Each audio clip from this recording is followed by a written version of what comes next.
आज श्रीराम जन्मले असते तर? हो, खरंच विचार करायला लावणारा मुद्दा आहे.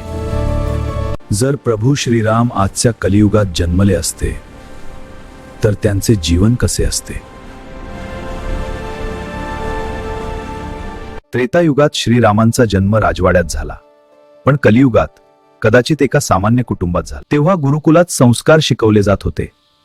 आज मोबाईल आणि इंटरनेटवरचं ज्ञान तेव्हा रामांनी वडिलांच्या वचनासाठी वनवास स्वीकारला, आणि आज लोक छोट्या गोष्टीसाठी घर सोडतात. तेव्हा नात्यांमध्ये विश्वास होता, आज नात्यांमध्ये शंका आणि स्वार्थ.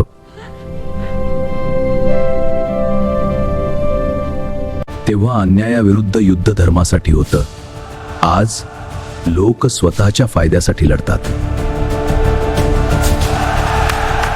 रामराज्यात लोक सुखी होते, आज लोकांना चांगल्या नेतृत्वाची गरज आहे. राम आज जन्मले नसतील, पण रामाचे गुण आजही आपल्या आत जन्म घेऊ शकतात. जर तुम्हालाही रामासारखं जीवन जगायचं असेल तर हा व्हिडिओ शेअर करा.